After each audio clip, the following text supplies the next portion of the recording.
Hi, this is Paul Asen, lead designer behind Advent Saga.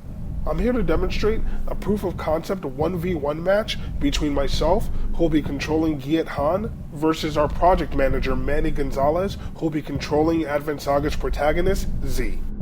So at the start of the game, each player draws 6 cards. The first player does not draw a card on their first turn, but they can produce a resource, which is taking the top card of their deck and placing it into their resource area so that they can play progressively stronger and stronger cards as the game progresses. Next, I'll play Clairvoyance, which allows me to draw a card if I successfully guess the type of one of the cards in my opponent's hand. Since Clairvoyance is a regular tactic, it actually goes into my resource area after it resolves. After that, I'll end my turn. Next up is Manny's turn. He'll produce a resource and then pay 1 Antillium to deploy War Dog. He can look at the top 3 cards of the deck, choose a gear, add it to the hand, and send the other 2 back to the bottom of the deck. War Dog also has Scout, which allows it to move on the turn that it's deployed. Scouts can be immensely useful when you want to keep up pressure or lure your opponent into thinking that you've overextended. I'm going to have to do something to handle that War Dog. So I'm going to exhaust 1 rage resource to deploy Grenadier Reject, who upon deployment drops a grenade on the field. War Dog only has 1 defense, so my Grenadier should be able to kill it. Unfortunately, Manny has Brute Force, which gives War Dog 2 attack and 2 defense, allowing it to survive my attack. Luckily, for 1 more rage, I can set off Grenadier's explosive counter, dealing 2 damage in a 1-space AoE, hitting the War Dog for 2 more damage, and destroying it. Unfortunately, my Grenadier dies as well, but it's better than taking 3 morale damage. With the battleground clear of imminent threats, Manny's going to use this opportunity to catch up with me on resources. To accomplish this, he's going to play Artillery Buyback, exhausting 2 Antillium to discard 1 gear and draw 2 cards.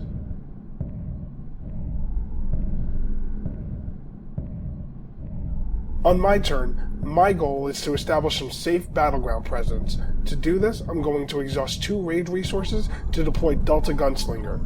With the initiative keyword, Delta has the ability to counterattack first when another armada declares an attack on her.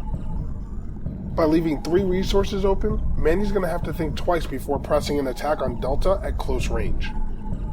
In this scenario, landing an attack from a distance will prove to be incredibly helpful. Luckily, Manny has an Alliance Freedom Fighter.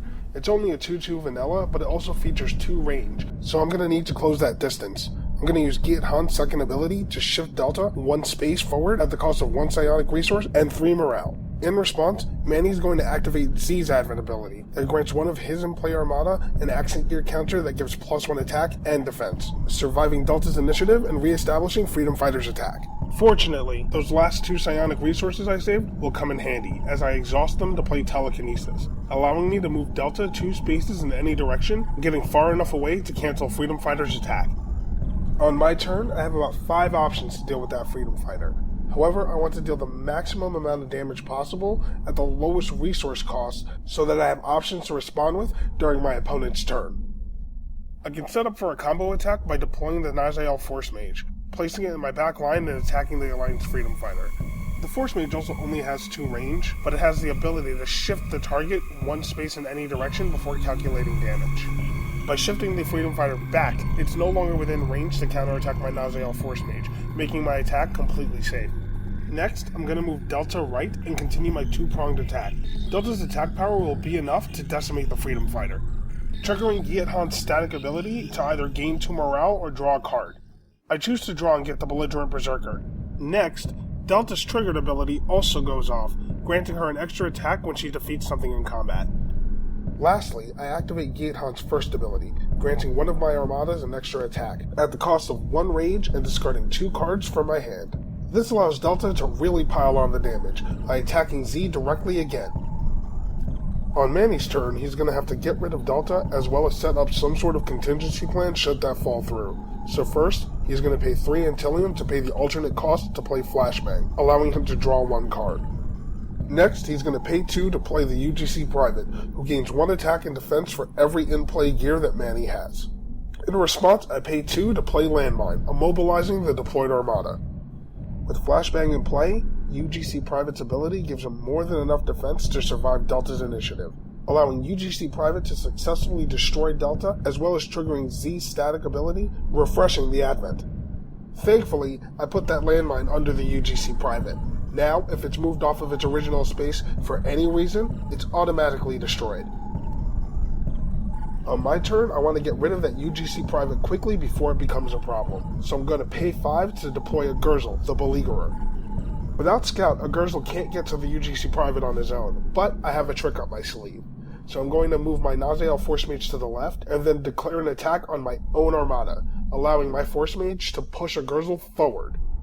With a Gurzel in range, I'm now going to declare an attack on the UGC Private. In response, Manny's going to activate Flashbang's secondary ability, paying 1 to reduce a Gurzel's range.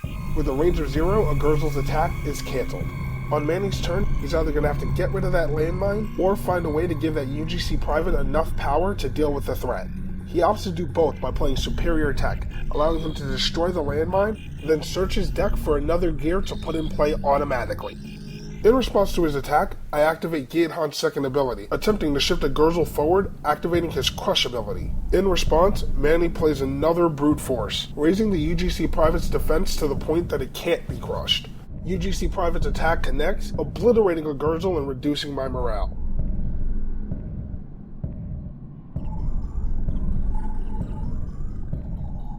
On my turn, I'm running low on cards, but I do have another combination. First, I'm going to pay 1 Psionic Energy, 1 Rage, and 1 of any color to deploy Rebel Immolator, who reduces my opponent's morale by 1 at the end of each of my turns. Next, I'm going to pay 3 to deploy Shotgunner Reject, who has an ability much like Delta's, where it can move and attack again after it destroys something in combat. With the Shotgunner Reject in play, the Rebel Immolator is not able to be attacked by my opponent. So first, I'm going to attack UGC Private with my Rebel Immolator.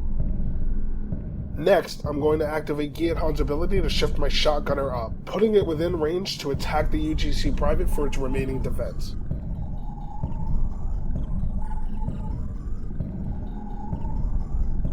Since I'm running low on morale, I'm going to opt to raise it with Giethan's static trigger.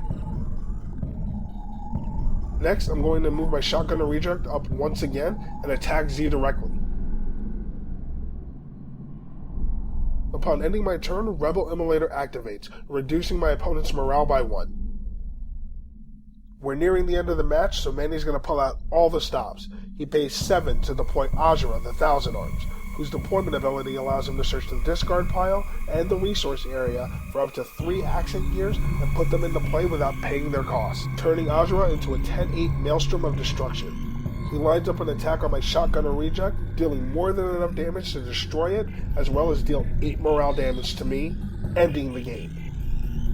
So there you have it. That's just one of the countless ways a game of Advent Saga could potentially play out.